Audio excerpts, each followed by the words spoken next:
Hello, I'm Charles Goves, Australasia's passion provocateur.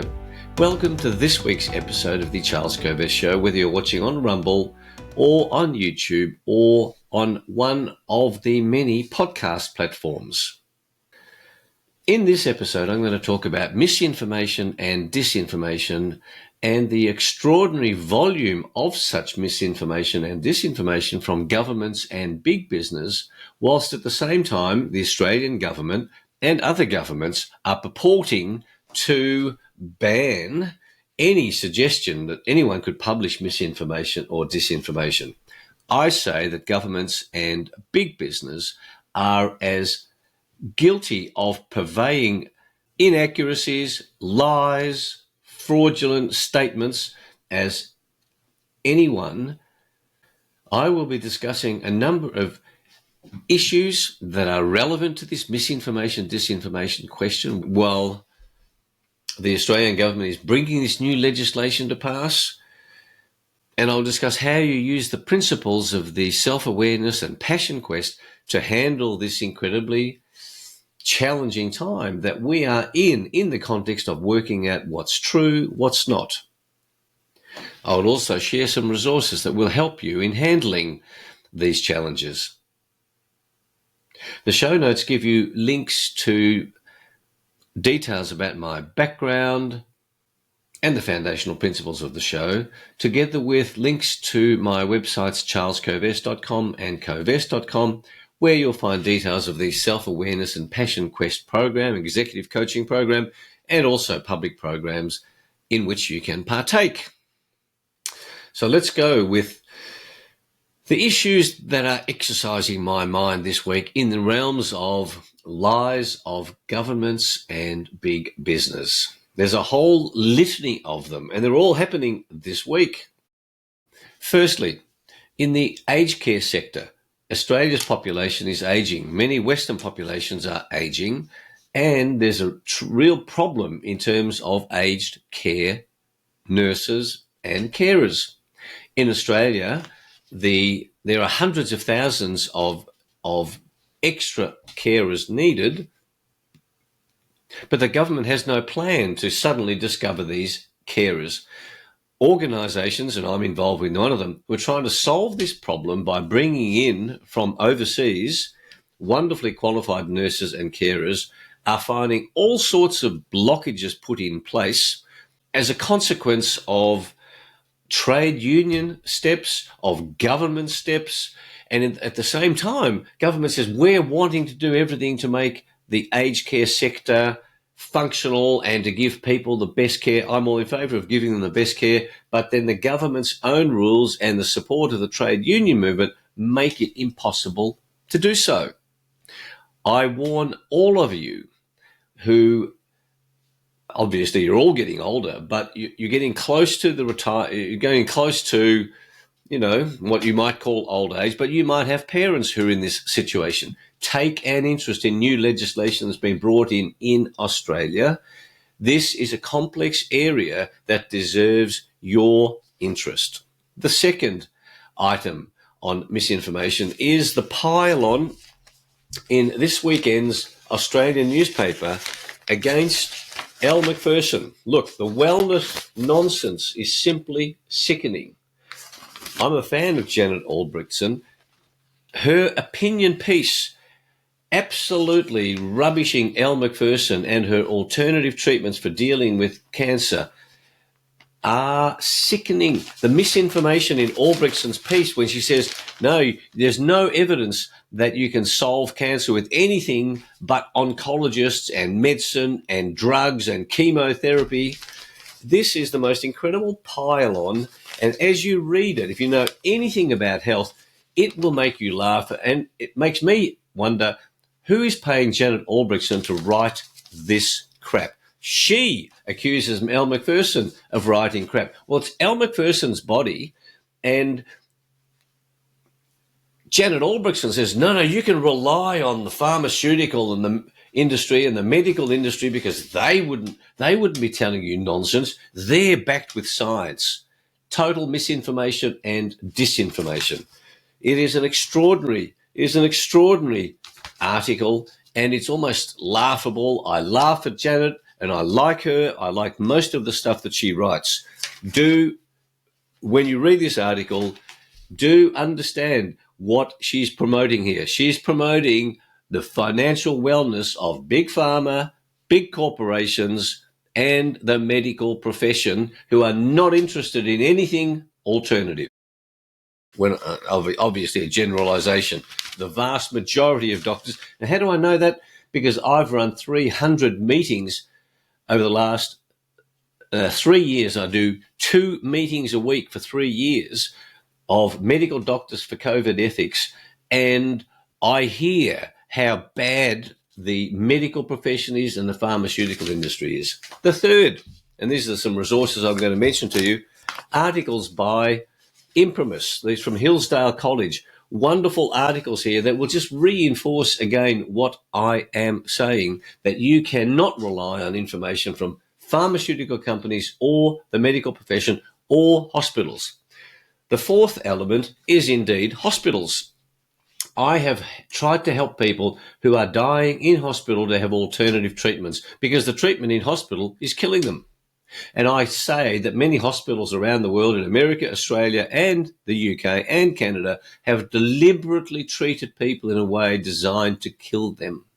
Hospitals get paid money for bad treatment. And then you have people like Janet Albrechtsen saying how wonderful it is that we can rely on a hospital and oncologists and they'll look after you. Misinformation, disinformation, lies. Next one.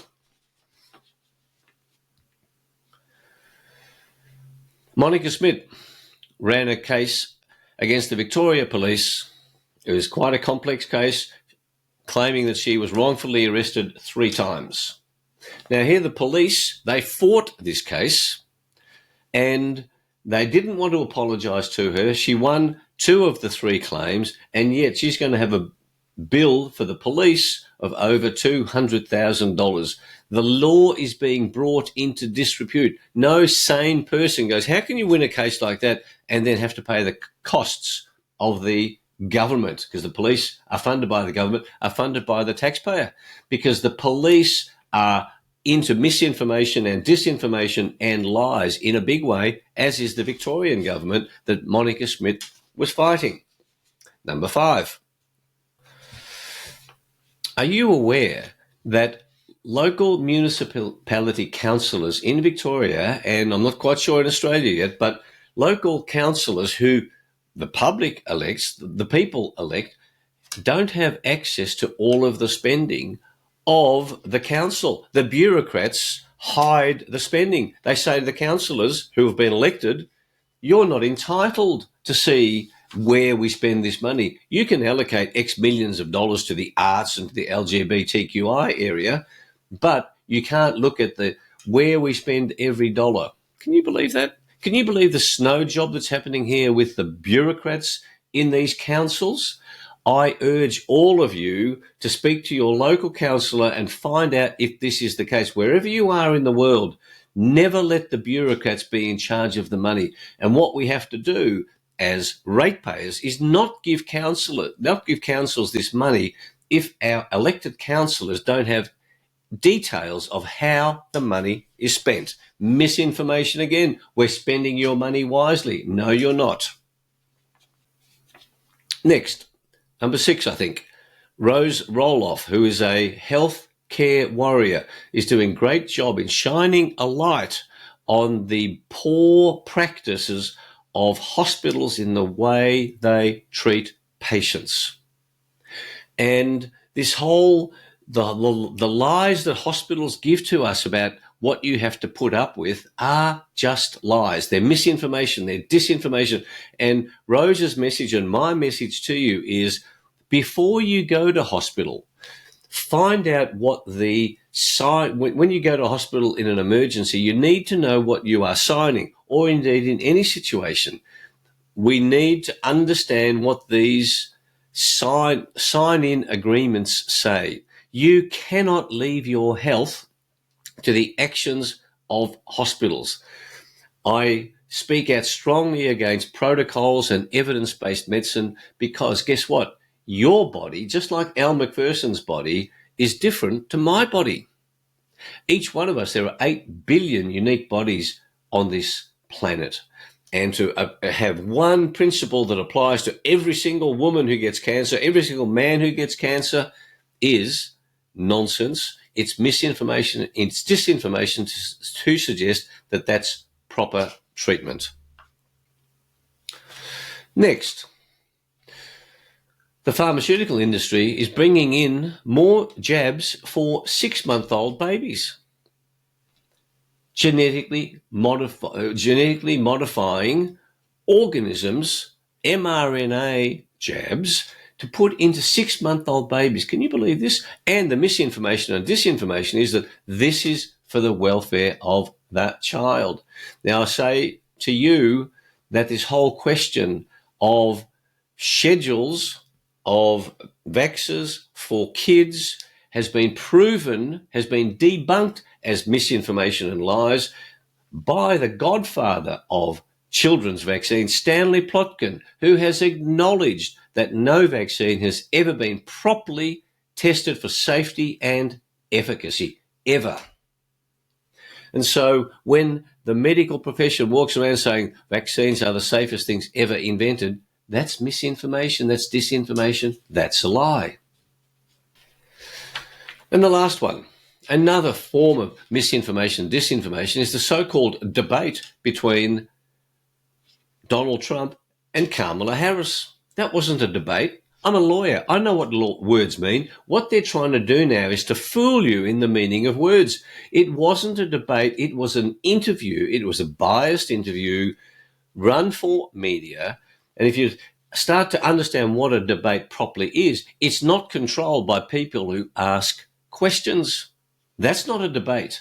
And to call it a debate is designed to make you think that Kamala won a debate, or that Donald Trump won a debate, or that it was drawn. And then the information, the analysis of this questionnaire, or this interview style conversation, is sold to you in a way to make you influence your thinking down a particular way. And then to even heighten the disinformation, they then bring in Taylor Swift as a celebrity to get you to believe that Taylor Swift, who sings songs, her opinion is of any relevance whatsoever. But of course they know, because a lot of people support Taylor Swift, well, if Taylor says Kamala is the way to go, then, wow, I'm going to vote for Kamala Harris.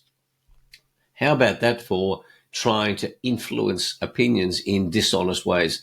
I say, and I've done a fair bit of work on this, that's a big, interesting question in terms of the whole US system, but the true issues that need to be considered by governments for your welfare and mine are certainly not being considered. The game that politicians play is one that is designed to keep them in power. The game that bureaucrats play is a game designed to keep them in power. And in the context of Australia's economy, US economy, all of these government officials know in the real world they wouldn't survive.